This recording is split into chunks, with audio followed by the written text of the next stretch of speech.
अस्सलाम वालेकुम दोस्तों, मैं आपका अपना अरफान रईस पडियार और आज आपको मैं एक टॉपिक के बारे में बताने जा रहा हूँ कि कब्र कुशाई क्या है, कब्र कुशाई की ज़रूरत कब पड़ती है या इसके लिए कौन दरख्वास्त दे सकता है, ये कैसे करवाई जाती है, या कब्र कुशाई का पूरा जो प्रोसेस है, पूरा जो अमल है वो कैसे करवाया जाता है, और कब्र कुशाई के लिए एप्लीकेशन किस जगह दी जाती है, कौन दे सकता है। तो इस पूरे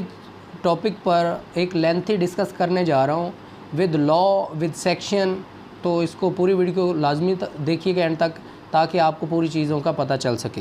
सबसे पहले मैं आपको बात बताता चलूँ कि कब्र कुशाई जो है ये तब करवाई जाती है जब मकतूल की मौत का पता ना चले या मरने वाले की मरने की वजह का ना पता हो कि ये मरा कैसे है, ये कुदरती मौत मरा है, किसी ने मारा है, जला के मारा गया है, फांसी दे के मारा गया है, गला दबा के मारा गया है, या कोई जहरीला इंजेक्शन दे के मारा गया है, या वैसे फूड में कोई जहर दे के मारा गया है। यानी इन सारी चीज़ों को जानने के लिए, सारी चीज़ों की वजूहात जानने के लिए हम प्रोसेस एक करवाते हैं जिसको कब्र को, अगर कब्र तदफीन होने से पहले पता करवा लिया जाए तो वो एक सेपरेट चीज़ है,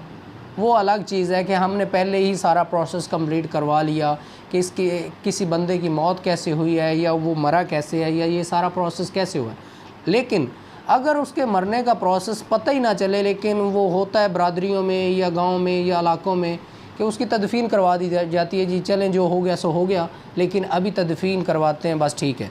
लेकिन बाद में लोगों को पता चलता है यार नहीं, इसकी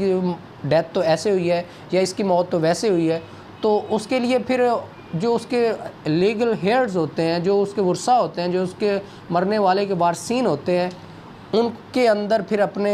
प्यारे की मौत की वजह जानने की ख्वाहिश होती है। तो वो फिर किस प्रोसेस के तहत दरख्वास्त देते हैं और कहाँ देते हैं, मैं आपको बताने जाता हूँ कि CRPC यानी ज़ाब्ता फ़ौजदारी के तहत ये दरख्वास्त दी जाती है मजिस्ट्रेट को। ये दरख्वास्त ज़ाब्ता फ़ौजदारी के तहत सेक्शन 176 के तहत दी जाती है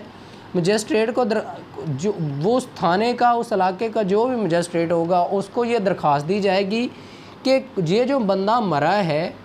इसके मरने की तहकीकात करवाई जाए और इसकी तहकीकात करवाने के मतलब एक प्रॉपर आर्डर फरमाया जाए।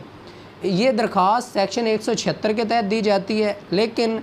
इसकी वजूहात को जानने के लिए जो ऑर्डर किया जाता है वो 176 ज़ाब्ता फ़ौजदारी 176(2) के तहत दी जाती है, यानी सब सेक्शन 2 के तहत दी जाती है।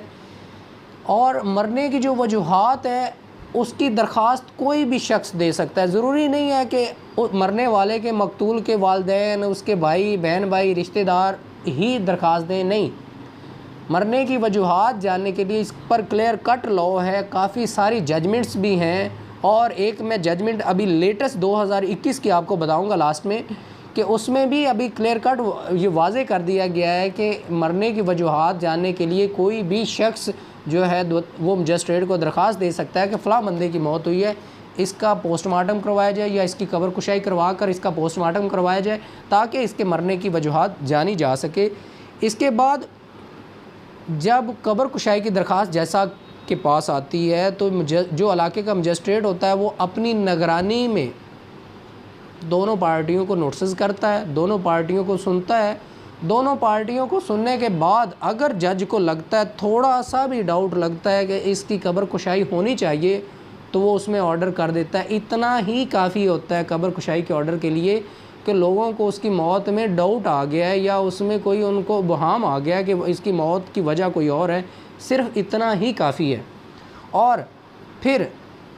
जैसा अपनी निगरानी में कब्र कुशाई करवाते हैं, ऑर्डर जारी करने के बाद अपनी मजिस्ट्रेट निगरानी में कब्र कुशाई करवाता है। कब्र कुशाई करवाने के बाद जैसा अपनी ही निगरानी में पोस्टमार्टम का ऑर्डर जारी करते हैं और उसका मकतूल का, उस लाश का पोस्टमार्टम करवाया जाता है। और अगली बात, कब्र कुशाई करवाने के लिए जो दरख्वास्त दी जाती है उसकी कोई टाइम लिमिट नहीं है, कोई टाइम पीरियड नहीं है कि इतनी देर के लिए कब्र कुशाई की दरख्वास्त दे सकते हैं या इसके बाद नहीं दे सकते। जब भी आप दरख्वास्त दें, अदालत उस दरख्वास्त को सुनने की पाबंद है और उस पर फ़ैसला सुनाने की पाबंद है। आप इस पर कोई टाइम लिमिट नहीं है कि आप कब दरख्वास्त दें, आप जब मर्ज़ी दरख्वास्त दे सकते हैं। उसके बाद जब एक बार पोस्टमार्टम हो गया, तदफीन होगी, लेकिन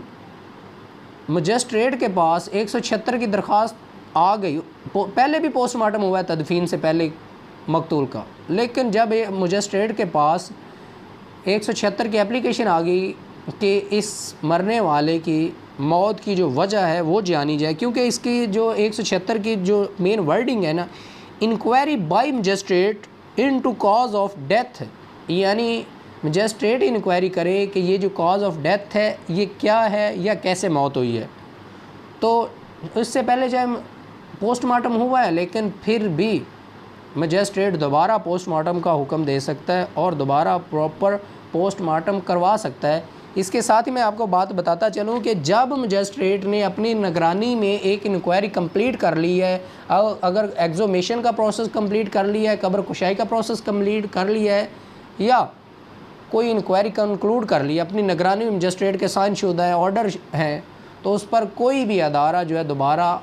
इंक्वायरी नहीं कर सकता, क्योंकि मजिस्ट्रेट ने उस पर ऑलरेडी इंक्वायरी कर ली है। इस पर लेटेस्ट जो जजमेंट मेरे पास है SCMR 2021 पेज नंबर है जी 118, ये अभी रिसेंट वाक़या है पेशावर का। तो इसमें ये क्लियर कट वाज़े कर दिया गया है कि कोई भी इंसान, चाहे उसका कोई उससे रिश्ता हो, पहले भी ये कानून वाज़े था लेकिन अब दोबारा फिर इसको हाईलाइट कर दिया गया कि कोई भी इंसान, चाहे उसका मकतूल से कोई रिश्ता है या उसका मकतूल से कोई रिश्ता नहीं है, वो भी एक्सहूमेशन की एप्लीकेशन देकर वजह डेथ या रीज़न ऑफ डेथ जान सकता है कि मकतूल की मौत कैसे हुई या उसका क्या अमल था मौत का। उसने सुसाइड की है, उसको किसी ने मारा है, किसी ने जहर दे के मारा है, गोली से मारा है, उसको किसी ने कोई इंजेक्शन लगाया है, तो वो तमाम वजूहात वो जानने का हक़ रखता है। तो ये थी जी दफ़ा 176, यानी inquiry by magistrate into cause of death, जिसके मुताल्लिक मैंने आपको बताया है कि कब्र कुशाई कब, कैसे, कौन और किस तरह करवा सकता है। तो अगर मेरी वीडियो आपको अच्छी लगी है तो मेरे चैनल को सब्सक्राइब कर लें, लेकिन मेरा मेन मकसद आपको चीज़ों के मुताल्लिक नॉलेज फ्राहम करना है और इंशाअल्लाह ताला मैं ऐसे करता रहूँगा। अपनी दुआओं में याद रखिएगा। अल्लाह हाफ़िज़।